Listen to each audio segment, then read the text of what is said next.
দামিনী এবং দিশা নদীর দুই পাড়ে তাদের শ্বশুর বাড়িতে সংসার করে, কিন্তু দুই পাড়ের মধ্যে সামান্য এটাই পার্থক্য যে নদীর এক পাড়ে বড়লোক পরিবার বসবাস করে, আর অন্য পাড়ে যেখানে আলো পৌঁছায় না ভাঙাচোরা সেই দিকে গরিব পরিবার বসবাস করে। দামিনীর শ্বশুরবাড়ি অনেক বড়লোক ছিল, কিন্তু দিশা নদীর অপর পাড়ে খুবই গরিব শ্বশুরবাড়িতে বাস করে। কিন্তু দুজনের মধ্যে একটা জিনিসে খুবই মিল আছে, তারা দুজনেই সুন্দর সুন্দর গাউন পরতে পছন্দ করে। কিন্তু দামিনী যেহেতু বড়লোক, তাই সে সবসময় নিজের পছন্দ মতো জামা কাপড় কিনতে পারলেও দিশা টাকার অভাবে তার পছন্দ মতো জামা কাপড় কিনতে পারে না। এমনই একদিন, এই দেখো সুজয়, আমার মা শহর থেকে আমার জন্য কত সুন্দর একটা গাউন পাঠিয়েছে। আমাদের নদীর ধারে এরকম ভালো ভালো শপিং মল নেই, তাই আমি আমার পছন্দ মতো গাউন কিনতে পারি না। সেই কারণে মা আমার জন্য এই গাউনটা পাঠিয়েছে। দামিনীকে সেই গাউনটা পরে সত্যিই খুবই সুন্দর দেখায়, তাই সে তখনই সেই গাউন পরে নদীর পাড়ে ঘুরে বেড়াতে শুরু করে। এমন সময় নদীর ওপার থেকে দিশা তাকে দেখতে পায়, আর দামিনীর সেই গাউন দিশার খুবই পছন্দ হয়। দিদি, তোমাকে কতবার বলি তুমি একটু এই পারে এসে ঘুরে যাও আর আমাদের সঙ্গে দেখা করে যাও, কিন্তু তুমি আমাদের বাড়িতে আসতেই চাও না। আমি মানছি আমরা গরিব, কিন্তু তাই বলে আমরা তো প্রতিবেশী বলো, শুধুমাত্র নদীর এই পার আর ওই পারের দূরত্ব, তবুও তুমি আসতে চাও না। এই ভিখারি, চুপ করো, আমার খেয়ে বসে কাজ নেই। আমি এখন নদীর ওই পারে তোমাদের বাড়িতে ঘুরতে যাব। তোমরা যেমন গরিব, তেমনি তোমাদের নদীর ওই পারে সবসময় ময়লা আর নোংরা পড়ে থাকে। তাই আমি যদি আমার এত দামি গাউন পরে নদীর ওই পারে ঘুরতে যাই, তাহলে আমার দামি গাউন নোংরা হয়ে যাবে। দামিনী এই কথা বলে বাড়িতে চলে যায়, কিন্তু দিশার খুবই খারাপ লাগে, কারণ সে গরিব বলে তাকে অপমান সহ্য করতে হচ্ছে। এমন সময় দিশা মন খারাপ করে যখন বাড়িতে যাবে, তখন সে দেখে যে নদীর পাড়ে ময়লার মধ্যে একটা ছেঁড়া খোড়া গাউন পরে আছে। কিন্তু সেই গাউনটার রং এতটাই সুন্দর যে দিশার ভীষণই পছন্দ হয়ে যায়, তাই সে আর গাউনটা না নিয়ে থাকতে পারে না। বড়লোকেরা কেমন জিনিসপত্র অপচয় করে, কত সুন্দর দামি গাউন পরবে না বলে ময়লার মধ্যে ফেলে দিয়ে গেছে। দামি জিনিস নদীর কাদার মধ্যে পড়ে একেবারে নোংরা হয়ে গেছে। যাই, আমি বরঞ্চ গাউনটাকে তুলে নিয়ে আসি। এই বলে দিশা নদীর কাদার মধ্যে থেকে সেই দামি গাউন তুলে নিজের ঘরে নিয়ে যায়, কিন্তু দুঃখের বিষয় সেই গাউনটা অনেক জায়গায় ছেঁড়া থাকে। তাই দিশা প্রথমে গাউনটা পরিষ্কার করে নদীর পাড়ে শুকিয়ে নেয়। গাউন শুকিয়ে নেওয়ার পর সেলাই মেশিন দিয়ে সে সুন্দর করে গাউনটা সেলাই করতে শুরু করে, আর এভাবে সেই গাউনটা একেবারে নতুন হয়ে ওঠে। দিশা যখন সেই গাউন পরে নিজেকে আয়নায় দেখে, তখন সে নিজেকেই চিনতে পারে না। বাহ, আমাকে গাউনটা পরে কত সুন্দর লাগছে। এই গাউন পরার পর আমার চেহারা একেবারে পাল্টে গেছে, কেউ বুঝতেই পারবে না আমি গরিব ঘরের বউ। এমনকি আমি যদি এই গাউন পরে নদীর ওই পারে ঘুরতে চাই, তাহলে কেউ বুঝতেই পারবে না যে আমি নদীর এই পারে গরিব এলাকাতে বাস করি। ঠিক এমন সময় সেখানে বিমল চলে আসে। দিশা, আজকে আমাকে নদীর ওই পারে যেতে হবে, বুঝেছো? কেননা কিছু কাগজপত্রের দরকার আছে, আর ওই কাগজগুলো জেরক্স করতে হবে। আর আমাদের কপাল এতই খারাপ যে নদীর এই পারে কোনোদিন আলোই থাকে না, আর তাই এই পারে কোনো জেরক্সের দোকানও নেই। এই কথা শুনে দিশা খুবই খুশি হয়, কারণ এই সুযোগে দিশা নদীর ওই পারে গিয়ে ঘুরে আসতে পারবে। তাই সে তার বরের কাছ থেকে সব কাগজপত্র নিয়ে নেয়, কারণ সে নিজে নদীর ওই পারে যাবে আর বরের জন্য জেরক্স করে নিয়ে আসবে। দিশা নিজের গাউনও সবাইকে দেখাতে পারবে। তুমি একদম চিন্তা করো না বিমল, তুমি বরঞ্চ ঘরে থাকো, আর ওই দিকটা আমি সামনে নেব। নদীর ওই পারে আমি যাচ্ছি, তোমার জন্য জেরক্স করে নিয়ে আসছি, কারণ অনেকদিন আমার ঘোরা হয় না, তাই আমার আর বাড়িতে মন টিকছে না। এই বলে দিশা বাড়ির বাইরে বেরিয়ে পড়ে। বাইরে বেরিয়ে সে দেখে যে নদীতে একটা বড় নৌকা যাচ্ছে, আর সেই নৌকা অন্য কোথাও নয়, বরঞ্চ ওই পারেই যাবে। তাই তখনই দিশা সেই নৌকায় উঠে পড়ে। এমন সময় নৌকায় উপস্থিত সমস্ত মহিলারা দিশাকে দেখে অবাক হয়ে যায়, কারণ সেই গাউন পরে দিশাকে সত্যি খুবই সুন্দর দেখায়। এভাবেই দিশা যখন নদীর ওই পারে গিয়ে পৌঁছায়, তখন বাহ, নদীর এপারটা কি সুন্দর, কত বড় বড় অট্টালিকার মতো বাড়ি। ইস, আমরা যদি এত বড়লোক হতাম, তাহলে আমরাও নদীর এই পারে থাকতে পারতাম। এই বলে দিশা দামিনীর বাড়ির দিকে একবার তাকায়, কিন্তু দামিনী তখন বাড়ির মধ্যে এসি চালিয়ে বসে থাকে। তাই দিশা দেরি না করে জেরক্সের দোকানে যায়, আর সে জেরক্স করে বাড়িতে ফিরে আসবে। তখনই সে দেখে যে সেই বেলার মতো নৌকা চলাচল একেবারেই বন্ধ আছে। এবার আমি কি করব? আমি তো নদীর এই পারে চলে আসলাম, কিন্তু ওই পারে পৌঁছাবো কি করে? এখন যদি ওইদিকে যেতে না পারি তাহলে আমার বর তো খুব চিন্তা করবে, আর আমার কাছে কোনো ফোন নেই। আমি কি করব কিছুই বুঝতে পারছি না। এই বলে দিশা দামিনীর বাড়ির দিকে চলে যায়। আর সে যখন দামিনীর বাড়িতে গিয়ে পৌঁছায় তখন দামিনী দিশাকে দেখে একেবারে অবাক হয়ে যায়, কারণ সে ভাবতেই পারে না দিশা এত সুন্দর গাউন পরে তার বাড়িতে আসতে পারে। কি ব্যাপার, তুমি এখানে কি করছো? এই শুনে দিশা যখন দামিনীকে সব ঘটনা খুলে বলে তখন, তুমি যতই কাক হয়ে ময়ূরের পালক পরার চেষ্টা করো না কেন, তুমি কাকই থাকবে। বড় লোকেদের মতো গাউন পরে নদীর এই পারে এসে ঘুরে বেড়াচ্ছ, কিন্তু হাতে একটা কল করার মতো ফোন নেই। আর তুমি ভাবলে কি করে যে আমি তোমাকে নিজের ফোন দেব? যাও, এখান থেকে বেরিয়ে যাও, একদম আমার বাড়িতে আসবে না। দয়া করে এরকম করো না দিদি, আমি যদি এখন বাড়িতে ফোন করতে না পারি তাহলে আমি খুব বিপদে পড়ে যাব। ঠিক আছে, আমি তোমাকে একটা শর্তে ফোন করতে দিতে পারি। তোমাকে কথা দিতে হবে যে তুমি কোনোদিনও এরকম গাউন পরবে না। যেসব গরিব মানুষরা নদীর ওই পারে থাকে তাদের এরকম গাউন পরা মানায় না। এই কথা শুনে দিশার খুবই খারাপ লাগে, কিন্তু তবুও দিশা দামিনীকে কথা দেয় সে কোনোদিনও আর দামি গাউন পরবে না। যা শুনে দামিনী খুবই খুশি হয় আর দিশাকে নিজের ফোন ব্যবহার করতে দেয়। এভাবে দেখতে দেখতে সন্ধ্যা হয়ে আসে। সন্ধ্যা হওয়া মাত্রই দিশা আবার নিজের বাড়িতে ফিরে যায়। এভাবে আরো কিছুদিন কাটে, আর একদিন দিশার বাড়ির বাইরে বড় একটা পার্সেল চলে আসে। কি ব্যাপার, আমি তো কোনো পার্সেল অর্ডার করিনি, তাহলে এটা এখানে কিভাবে আসলো? দেখুন, এসব কথা বললে তো হবে না। আমি অনেক কষ্ট করে নদী পার হয়ে আপনার পার্সেল নিয়ে এসেছি, আর আপনি বলছেন আপনি পার্সেল অর্ডার করেননি। আমি কিন্তু এই পার্সেল নিয়ে ফিরে যেতে পারবো না বলে দিলাম। এই বলে সেই ব্যক্তি দিশার হাতে পার্সেল ধরিয়ে দেয় আর সেখান থেকে চলে যায়। এমন সময় দিশা দেখে যে পার্সেলের গায়ে দামিনীর নাম লেখা আছে। তখন দিশা ভালো করে বুঝতে পারে যে লোকটা ভুল করে নদীর ওই পারে দামিনীর পার্সেল নদীর এই পারে দিশাকে দিয়ে চলে গেছে, কিন্তু অন্যদিকে নিজের পার্সেল আসছে না দেখে দামিনী খুবই চিন্তিত হয়ে পড়ে, কারণ সেই পার্সেলের মধ্যে তার একটা ভালো বিদেশি গাউন আছে। ফালতু কথা কেন বলছেন বলুন তো? এই তো কিছুক্ষণ আগেই আপনাকে আপনার পার্সেল দিয়ে চলে এলাম, আর আপনি আমার কাছ থেকে পার্সেল নিয়েও নিলেন, আর এখন বলছেন পার্সেল নাকি ডেলিভারি হয়নি। আমি নদী পার করে শহরের দিকে চলে এসেছি, তাই আমি আর ওই গ্রামে যেতে পারবো না। সে কি কথা, আমি সত্যি পার্সেল পাইনি। আর ওই পার্সেলের মধ্যে আমার একটা পছন্দের গাউন আছে, ওই গাউনটা আজকে আমি সন্ধ্যাবেলা পরবো। দামিনী এই কথা বললে ডেলিভারি বয় ফোন রেখে দেয়। তার মানে আমার মনে হচ্ছে লোকটা ভুল করে দিশাকে আমার গাউন দিয়ে চলে গেছে। এবার কি হবে? ওই বদমাইশ আমার ভালো গাউন পেয়ে মনে হয় চুরি করে নেবে। এই ভেবে দামিনী আর এক মুহূর্ত অপেক্ষা করতে চায় না। সে তখনই নৌকা করে নদীর এই পারে চলে আসে, আর দিশা দামিনীকে দেখে ভীষণই খুশি হয়। দামিনী দেখে যে সত্যিই তার নতুন গাউন দিশার হাতে আছে। তোমার লজ্জা করে না, তাই না? তুমি যেই দেখেছো এই পার্সেলের মধ্যে একটা সুন্দর গাউন আছে, তুমি গাউনটা নিজের বলে নিয়ে নিলে। তুমি লোকটাকে বলতেই পারতে যে নদীর ওই পারে গিয়ে আমাকে গাউনটা দিয়ে আসতে। বিশ্বাস করো, আমি ইচ্ছা করে তোমার গাউন নিইনি। আর আমার বর আজকে নদীর ওই পারে কাজ করতে যাচ্ছিল, তাই আমি আমার বরকে দিয়ে তোমার গাউন পাঠিয়ে দিতাম। তুমি ভুল ভাবছো। আমি একদমই ঠিক বুঝেছি। কেন যে নদীর এই পারে বন্যা হয়ে তোমাদের বাড়িঘর ভেসে যায় না কি জানি, অসহ্যকর। এই বলে দামিনী নিজের পার্সেল নিয়ে আবার নদীর ওই পারে চলে যায়।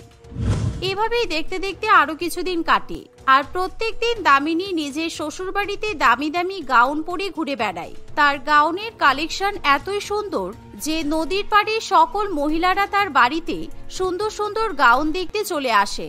আর ইতিমধ্যে নদীর দুই পাড়ে দামিনী তার সুন্দর সুন্দর গাউনের জন্য ভালোই পরিচিতি পেয়ে যায়। এমনকি দামিনী তার গাউনের ভাড়া দেওয়ার বিজনেস শুরু করে। আমি ভালোই টাকা রোজগার করছি, কারণ এই নদীর পাড়ে যখনই যার কোনো বিয়ে বাড়ি থাকে কিংবা জন্মদিন বাড়ি থাকে, সবাই আমার কাছ থেকে এসে বেশি বেশি টাকা দিয়ে গাউন ধার করে নিয়ে যায়। কারণ এই নদীর পাড় থেকে শপিং মল অনেক দূরে, তাই কে বেকার শপিং মলে গিয়ে গাউন কিনবে? সবাই গাউন ভাড়া করে নিয়ে যায় আর আমি টাকা রোজগার করে নিই। এভাবেই দামিনী বেশ ভালো টাকা রোজগার করতে থাকে। একেই তার শ্বশুর বাড়ি বড়লোক, তার উপর দামিনী আরো বেশি বড়লোক হয়ে ওঠে। এভাবে সময় অতিবাহিত হতে থাকে। আর একদিন নদীর দুই পাড়ের লোকজন মিলে গ্রামে একটা বড় অনুষ্ঠানের আয়োজন করে। এমন সময় দামিনী ঠিক করে সে তার সব থেকে দামি গাউন পরে সেই অনুষ্ঠানে যাবে।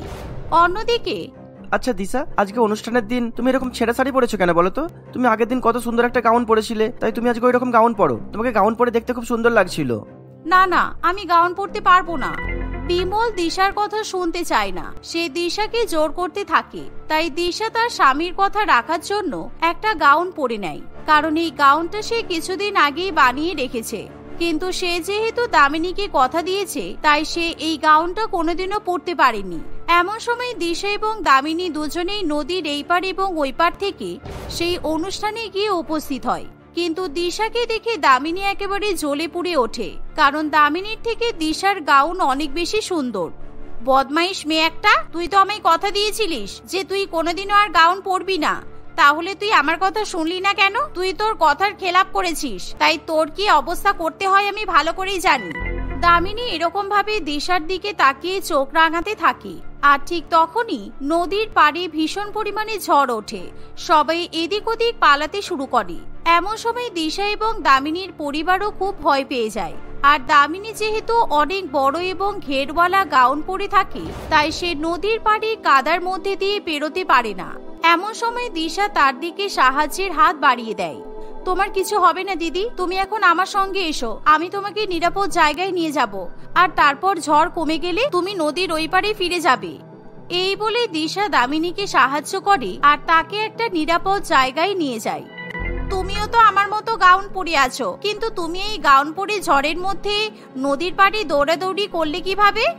আমাদের নদীর পাড়ে যেদিকে গরিব মানুষরা বসবাস করে, সেদিকে সবাই এসে নোংরা ফেলে যায়, আর সেই নোংরার মধ্যে সব থেকে বেশি থাকে প্লাস্টিক, কিন্তু সেই প্লাস্টিক কেউ ব্যবহার করে না।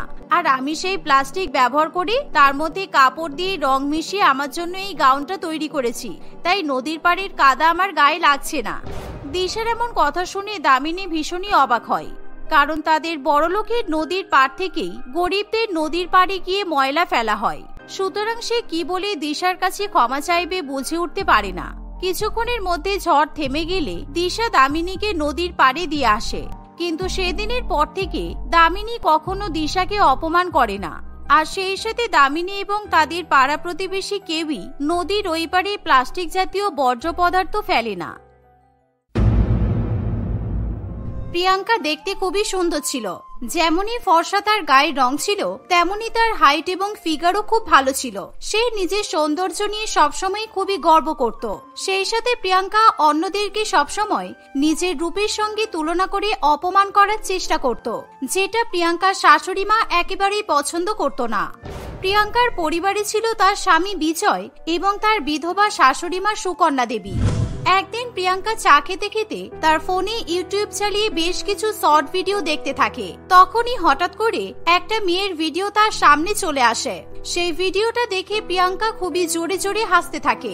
এই দেখে প্রিয়াঙ্কার শাশুড়ি মা খুবই অবাক হয়ে বলে, কি হলো বৌমা, তুমি এত জোরে জোরে হাসছো কেন? কি এমন দেখলে তুমি যে এত জোরে জোরে খিলখিল করে হাসছো? মা, এই ভিডিওটা দেখুন না, এই মেয়েটাকে একদম বাদরের মতো দেখাচ্ছে। আমার তো একে দেখে মনে হচ্ছে এই বোধহয় অরিজিনাল বাদর। আমার একে দেখে খুব হাসি পাচ্ছে। দেখুন দেখুন, আপনিও দেখুন। না না, আমি কিছু দেখবো না। দেখো বৌমা, এভাবে অন্য কাউকে নিয়ে মজা করা উচিত নয়। তুমি দেখতে সুন্দর বলে তুমি যে সবসময় সবাইকে অপমান করবে, এটা কি ঠিক? এতে ঠিক বেঠিকের কি আছে? আমি কিন্তু ভীষণ সত্য কথা বলতে পছন্দ করি। আমার নজরে যাকে যেমন দেখাবে আমি সেটাই তো বলবো। আর আপনি যাই বলুন না কেন, একে বাদরের মতোই দেখাচ্ছে, এটা কিন্তু মানতেই হবে। তোমার যে কি হবে উপরওয়ালাই জানে। চলো বাজারে যেতে হবে। সকাল সকাল ফোন নিয়ে কে বাদর কে হনুমান তার বিচার করতে বসেছে। চলো বাজারে যাই।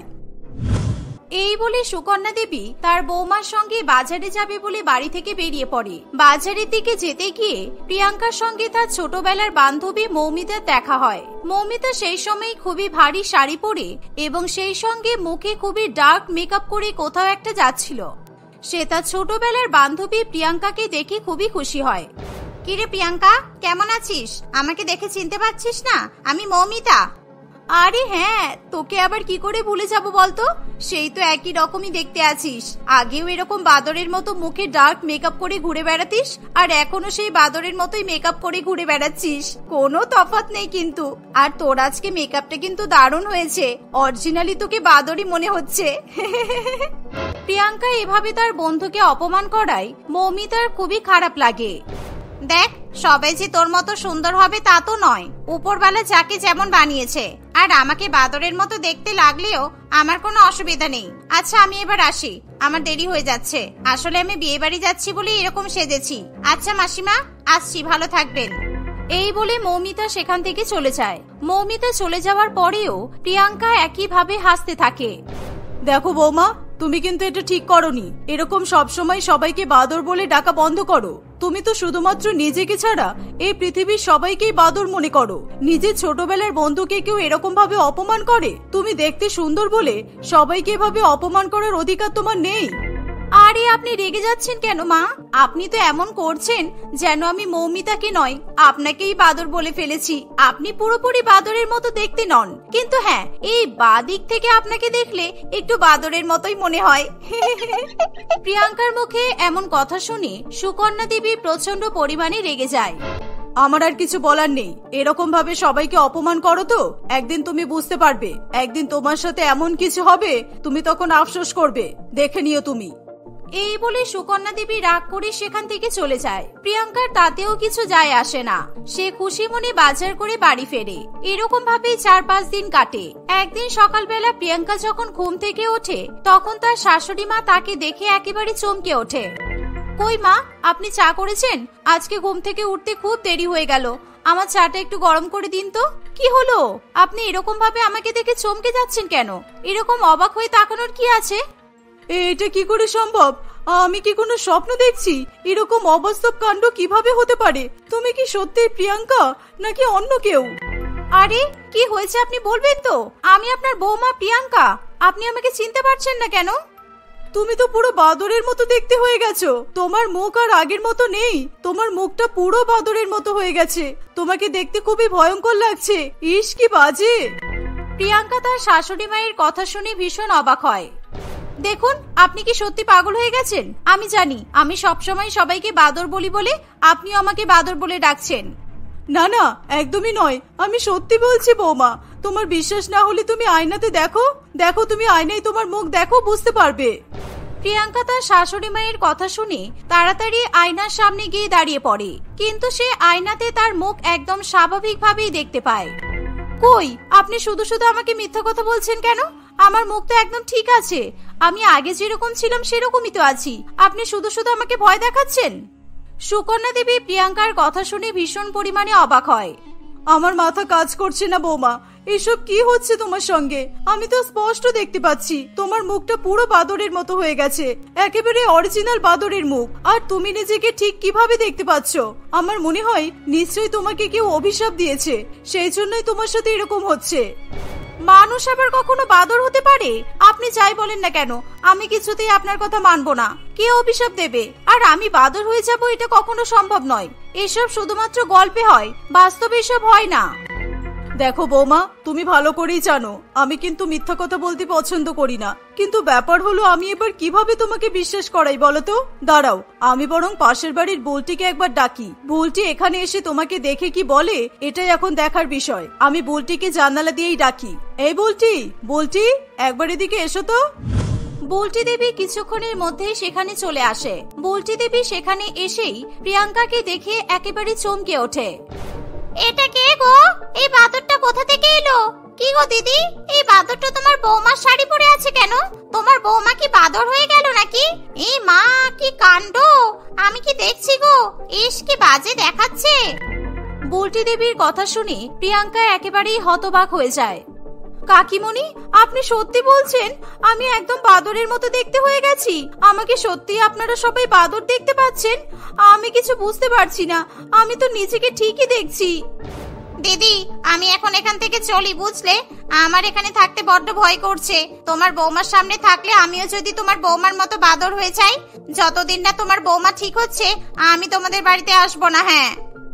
এই বলে বুলটি দেবী সেখান থেকে চলে যায়। প্রিয়াঙ্কা তখনও পর্যন্ত কিছুই বুঝে উঠতে পারে না তার সঙ্গে কি হচ্ছে। মা, এবার কি হবে? আমি কি সত্যি সত্যি বাদর হয়ে গেলাম? কালকে তো বিজয় বাড়ি আসবে। বিজয় যদি আমাকে দেখে বলে আমি সত্যি বাদরের মতো হয়ে গেছি, তাহলে কি হবে? আমারও তো সেই নিয়েই চিন্তা হচ্ছে। তুমি এক কাজ করো, তুমি না মাথায় ঘোমটা দিয়ে থাকো, তাহলে বিজয় তোমার মুখ দেখতে পারবে না। আর বিজয় তো দুদিন বাড়িতে থেকে আবার চলে যাবে। তুমি বরং বিজয়কে কিছু একটা মিথ্যা কথা বলে দেবে, কারণ বিজয় যদি এরকম ভাবে তোমাকে দেখে তাহলে কিন্তু বিপদ হতে পারে। না না, আমি এই মুখ বিজয়কে দেখাবো না। আপনি ঠিকই বলেছেন, আমি মাথায় ঘোমটা দিয়েই থাকবো। আচ্ছা মা, আমি কিভাবে ঠিক হব? আপনি কি কিছু করতে পারবেন? আমি কিছু জানি না বৌমা, কি হয়েছে সেটাই তো বুঝতে পারছি না আমি। এখন কিছুদিন অপেক্ষা করো, তুমি তাড়াতাড়ি এখন মাথায় ঘোমটা দাও। এখনই দুধওয়ালা দুধ দিতে আসবে। তোমাকে যদি এরকম দেখে ফেলে তাহলে আরো বিপদ হবে। প্রিয়াঙ্কা তার মাথায় ঘোমটা দিয়ে সেখান থেকে চলে যায়। পরের দিন বিজয় বাড়িতে এলে প্রিয়াঙ্কা খুব ভালো মতো মাথায় ঘোমটা দিয়ে রাখে, যাতে বিজয় তার মুখ দেখতে না পারে। কি হলো প্রিয়াঙ্কা, তুমি এরকম ভাবে মাথায় ঘোমটা দিয়ে ঘুরে বেড়াচ্ছ কেন? তোমার কি আবারও নতুন বউ সাজতে ইচ্ছে হলো নাকি? না না, আসলে না, আমার মুখে অনেক ব্রণ হয়েছে। পুরো মুখে ব্রণ ভর্তি হয়ে গেছে জানো। আর সেই সাথে আমার মুখে অ্যালার্জিও হয়েছে। ডাক্তার বলেছে সবসময় মুখ ঢাকা দিয়ে রাখতে। তুমি আমার মুখ দেখো না বিজয়, আমার মুখ দেখলে তুমি কিন্তু ভয় পেয়ে যাবে। সে কি, এটা তো খুব নর্মাল জিনিস। এটা দেখে আমি ভয় পেয়ে যাবো কেন? ব্রণ তো যে কোনো মানুষেরই হতে পারে। এতদিন পরে বাড়িতে এলাম আর তুমি যে এইভাবে মুখ ঢেকে রাখবে? কই কই, একবার দেখাও তো মুখটা। মুখটা একবার দেখি তুমি আবার ঢেকে নেবে, কেমন? না না, তুমি প্লিজ জোর করো না, আমি তোমাকে মুখ দেখাতে পারবো না। আরে বাবা, আমি তো তোমার হাজবেন্ড, তুমি আমাকে মুখ দেখাবে না? আমি একবার দেখি, যদি সেরকম মনে হয় ভালো ডাক্তার দেখাতে হবে তাহলে দেখাবো। কই দেখি দেখি, আমি কিন্তু কোনো কথা শুনবো না, দেখাও। এই বলে বিজয় জোর করে প্রিয়াঙ্কার মাথা থেকে ঘোমটাটা ফেলে দেয়। ঘোমটা ফেলে দেওয়ার সাথে সাথে প্রিয়াঙ্কার মুখ দেখে বিজয় খুবই ভয় পেয়ে যায়। এ বাবা, এ কি প্রিয়াঙ্কা, তুমি বাদর হয়ে গেলে কিভাবে? মা, এসব আমি কি দেখছি? প্রিয়াঙ্কা, কিভাবে কি হলো? এ বাবা। বিজয়ের মুখে এমন কথা শুনে প্রিয়াঙ্কা এবার পুরোপুরি নিশ্চিত হয়ে যায় যে সত্যি সত্যি তার সঙ্গে এমন কিছু ঘটেছে যেটা কখনোই ঘটার কথা নয়। সে এবার পুরোপুরি ভাবে নিশ্চিত ছিল যে সে নিজের আসল মুখ আয়নাতে ঠিকভাবে দেখতে পেলেও বাকিরা তাকে বাদর রূপেই দেখতে পাচ্ছে। বিজয় কিছু বুঝতে না পারলে সুকন্যা দেবী বিজয়কে সব কথা বলে। না না, আমি এরকম একজন বাদরমুখী বউয়ের সাথে কখনোই থাকতে পারবো না। ভেবেছিলাম বাড়িতে দুদিনের জন্য থাকবো, তারপরে আবার ডিউটিতে যাব, কিন্তু তোমার এই মুখ দেখে আমার বাড়িতে থাকার ইচ্ছেই শেষ হয়ে গেল। আমি আবার কাজে চলে যাচ্ছি। বিজয়, তুমি আমাকে ছেড়ে যেও না বিজয়, তুমি আমাকে ডাক্তারের কাছে নিয়ে চলো। আমার সাথে এরকম কেন হচ্ছে আমি সত্যিই বুঝতে পারছি না। বিজয় প্রিয়াঙ্কার কোনো কথাই শোনে না, সে সেখান থেকে চলে যায়। প্রিয়াঙ্কা খুবই কান্নাকাটি করতে থাকে। সে দিনের মধ্যে হাজারবার শুধু আয়নায় নিজের মুখ দেখতে থাকে। যতবারই সে আয়নাতে নিজের মুখ দেখে ততই সে পাগল হয়ে যেতে থাকে। নিজেকে বিশ্বাস করবে নাকি বাকিদেরকে বিশ্বাস করবে, এই নিয়ে সে হীনমন্যতায় ভুগতে থাকে। একদিন সে তার শাশুড়ি মাকে বলে, মা, আমি ভাবছি আমি কদিন বাপের বাড়িতে গিয়ে থেকে আসবো। আমার এখানে থাকতে ভালো লাগছে না, আমি মানসিকভাবে একদম পাগল হয়ে যাচ্ছি। কালকে সকালবেলা ঘুম থেকে উঠেই আমি বাপের বাড়িতে যাব। কিন্তু তুমি এই মুখ নিয়ে বাইরে বেরোবে কিভাবে? তোমার এই মুখ দেখে সবাই তো হাসাহাসি করবে। হাসুক, আমার কিছু যায় আসে না। আমি আমার বাবা মায়ের কাছে যাব। আমি বেশ কিছুদিন পরে এখানে আসবো।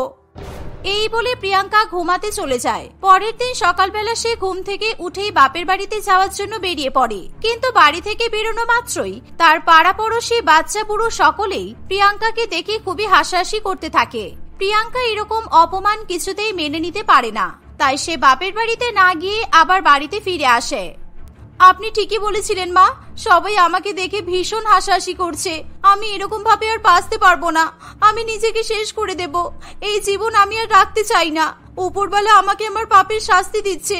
সবাইকে বাদর বলে ডাকতাম বলে সেই জন্য এখন সবাই আমাকে বাদরের মতোই দেখছে। বৌমা, এই কথাটা তোমার মুখ থেকে শোনার জন্যই আমি অপেক্ষা করছিলাম। তুমি যে তোমার ভুল বুঝতে পেরেছো এটাই অনেক। আসলে তোমার কিচ্ছু হয়নি, তুমি একদম স্বাভাবিকই আছো। তুমি সবাইকে বাদর বাদর বলে অপমান করতে বলে আমি আর বিজয় একটা প্ল্যান করেছিলাম। প্ল্যান? কিসের প্ল্যানের কথা বলছেন?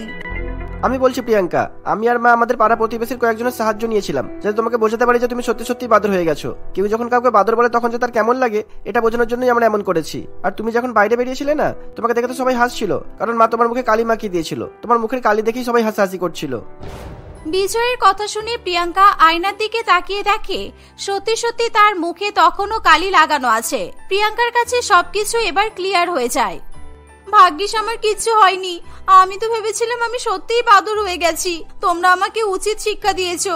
আমি আর কখনো কাউকে বাদর বলবো না, কখনো নয়।